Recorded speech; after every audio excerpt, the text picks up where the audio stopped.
پر جتنے بھی بزرگ نوجوان آج کس محفل میں آئے ہیں میں سبھی کو مبارکباد پیش کرتا ہوں کہ آپ آقا کے ذکر کی محفل میں آ گئے. سبھی اپنے ہیں، ایسی روحانی محفلوں میں غیر تو آتے نہیں جن کا تعلق میرے کریم آقا سے ہوتا ہے.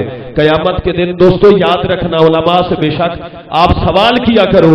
قیامت کے دن اللہ پاک نے نمازوں کو نہیں دیکھنا، روزوں کو نہیں دیکھنا، دیگر تمام عبادتوں کو نہیں دیکھنا، کیونکہ اللہ کی عبادت کرنے کے لیے فرشتوں کی تعداد کا اندازہ بھی نہیں ہے.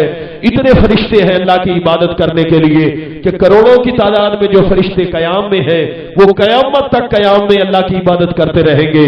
جو سجود میں ہیں وہ قیامت تک سجود میں کھڑے رہیں گے. جو رکوع میں ہیں وہ رکوع میں، جو سجود میں، جو قیام میں جہاں ہیں وہ کھڑے ہیں اللہ کی عبادت کرنے کے لیے. تو پوچھا گیا، فرشتوں نے پوچھا اللہ جب عبادت کرنے کے لیے ہم فرشتوں کو اتنی تعداد میں بنا دیا گیا تھا تو انسان کو بنانے کا کیا مطلب تھا؟ تو اللہ نے کہا کہ اس دنیا میں نے انسان کو اس لیے بھیجا ہے کہ وہ میرے محبوب کی اطاعت کر سکے، میرے محبوب سے نسبت کر سکے. میں نے تو کائنات کا وجود بھی اپنے محبوب کے لیے بنایا ہے. اگر میں نے اپنے محبوب مدینے کے تاجدار نبی کو پیدا نہ کرنا ہوتا تو مجھے قسم ہے اپنی وحدانیت کی میں اپنا خدا ہونا بھی ظاہر نہ کرتا. پتہ چلا یہ سارا اہتمام اللہ نے اپنے محبوب کی خاطر کر دیا. اللہ نے کہا قیامت کے دن میں اپنے محبوب کہ امتیوں کا ایک امتحان لوں گا. فرشتے عرض کرتے ہیں اللہ جب میزان ترازو کو لگا دیا ہے، تیرے محبوب کے امتی سبھی میزان ترازو کی جانب جا رہے ہوں گے، پھر تو کیسا امتحان لے گا؟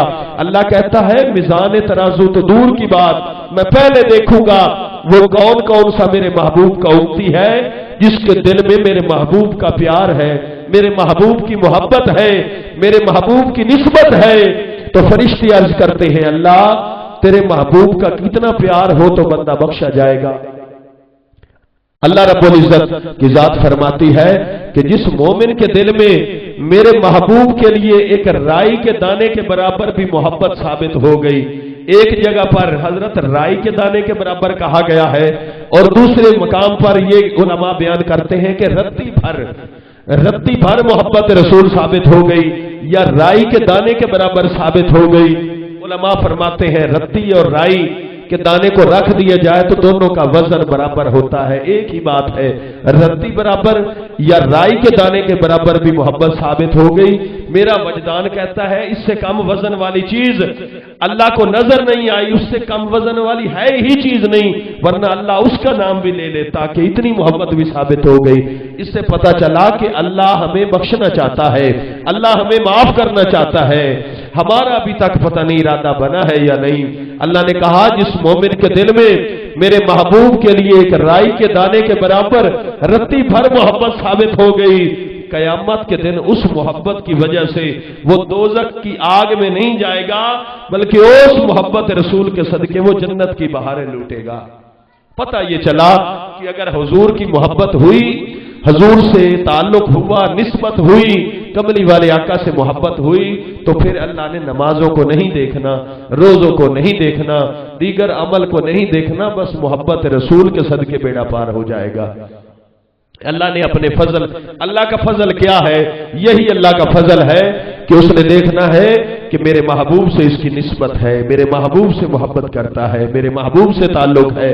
تو یہ میلاد مصطفیٰ کی محفل سجا کر احباب ہمیں ایک موقع فراہم کرتے ہیں کہ آؤ یہ وہ بزم ہے، یہ وہ پاکیزہ محفل ہے جس میں اللہ اور اس کے رسول کا ذکر ہوتا ہے. تو آؤ محبت رسول کے پیغامات لو، میلاد مصطفیٰ، حضور کی آمد کی خوشی، اللہ کے پیاروں کا ذکر. اس مہینے کی نسبت بھی شہنشاہ بغداد حضور غوث اعظم سرکار سے ہے. پورا سال محفلیں ہوتی ہیں لیکن کوئی نہ کوئی نسبت ہوتی ہے، حضور سے نسبت ہے اور اللہ کے پیاروں سے نسبت ہے. اور شہنشاہ بغداد 11ویں شریف والے پیر یہ حسنی بھی ہیں اور حسینی بھی ہیں اور سرکار مدینہ کی اہل بیت اطہار میں سے ہیں، آل نبی میں سے ہیں کہ جنہوں نے اللہ اور اس کے پیارے محبوب کے پیغامات اور درس دین کے کام کیے اور ماشاءاللہ آج بھی ان کا نام روشن ہے. ایک نسبت ہے سلسلہ قادریہ، وہ عظیم سلسلہ ہے کہ تمام روحانی پیشواؤں کا تعلق حضور شہنشاہ بغداد سے ہوتا ہے. تو حضور شہنشاہ بغداد کے جو جتنے بھی مریدین